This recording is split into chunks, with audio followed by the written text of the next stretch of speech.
Yo, what's going on, y'all? This is Marcus Rosa, a.k.a. Mazuma TV, back at y'all with some more boxing talk, man. I hope everybody's having a blessed, beautiful, positive, productive day. I'm just chilling outside, man, just enjoying the beautiful weather that Philadelphia is currently showing me. You see what I'm saying? We on the road to 3K. We well into the 2100 mark. Shout out to the nation and the mob for making this possible. All right, y'all, I was having a great conversation with one of my homies on Instagram, you know what I'm saying? And I felt like I wanted to bring this over to y'all because I feel like this is an intriguing conversation and it's a relevant topic right now in the sport of boxing. You know, obviously, Terence Crawford will be fighting this upcoming weekend against MarkMazuma, and it's a stacked card on top of that, man. You know what I mean? For those of y'all who don't know, you know, Isaac Cruz versus Rayo Venezuela will be joining Terence Crawford on that card, which is a fire fight, in all honesty, stylistically, you know, a great fight. You know, obviously, we have Jaron versus Andy Ruiz as well. You know, I think that's going to be a fight that doesn't go to the scorecards as well. You know, it's a whole lot of fights on there that I haven't even mentioned, in all honesty, that is going to be absolutely action-packed. And, you know, Andy Cruz is on the card as well. You know what I mean? One of the most, you know, highly touted, you know, I don't know if you want to consider him a prospect contender at this point in time.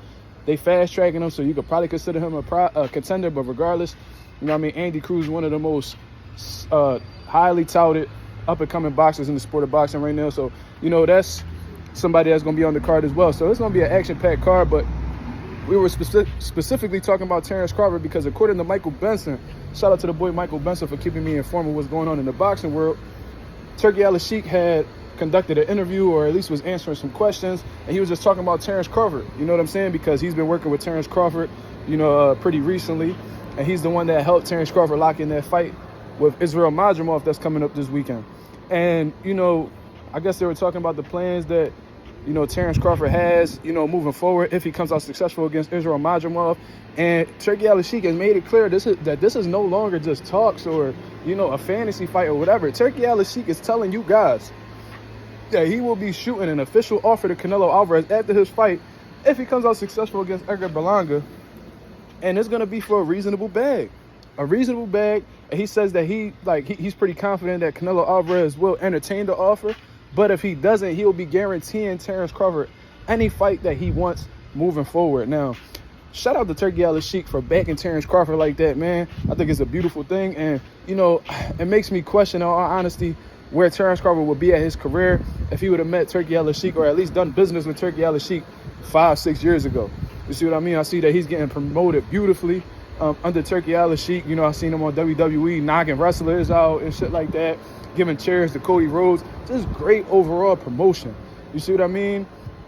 But, you know, better late than never, right? I guess. You feel what I mean? But, you know, I love the fact that Turki Alalshikh is backing Terence Crawford all the way and just giving him that reassurance that, you know what I mean, it ain't the end of the world, you know, if Canelo Alvarez, you know, turns down the offer, because Canelo Alvarez does have a tendency of being real greedy in negotiations and just being unrealistic with bags.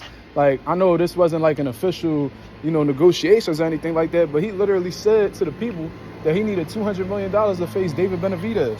You see what I mean? So he knows that's unrealistic. So who's to say that he wouldn't be unrealistic going to the table as well? You know what I mean? Canelo Alvarez just might be one of those people. But anyways, I wanted to speak about if Canelo Alvarez doesn't entertain the Terence Crawford fight, regardless of the big bag that he may be getting offered from Turki Alalshikh, what is Terence Crawford going to do next? Well, I think a lot of people have been shouting out, you know, the Jaron Ennis fight being next up on the list.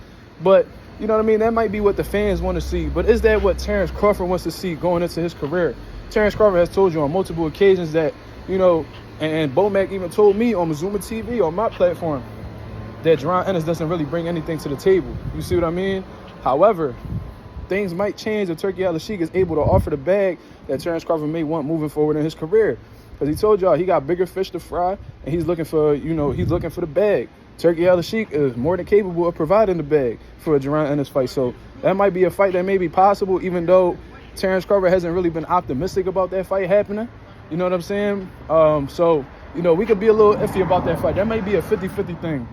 You know what I mean? After, you know, if the Canelo Alvarez negotiations fail. However, I do think that Terence Crawford has his eyes set on the 154-pound division.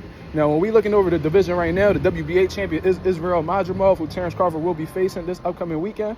Then we got Bakhram Motorzaliev, who's the IBF champion. And then we got Sebastian Fundora, who currently holds the WBC and the WBO. So Terence Crawford has showed his interest and, you know, wanting smoke with Sebastian Fundora. You know what I mean? The feelings wasn't mutual, unfortunately, at the time, but who's to say that that fight might not happen later down the line, or at least next, if he comes out successful against MarkMazuma. I think that'll be a lit fight, but I do think Errol Spence will be getting in the way. And if Errol Spence were to defeat Sebastian Fundora, we might see that rematch.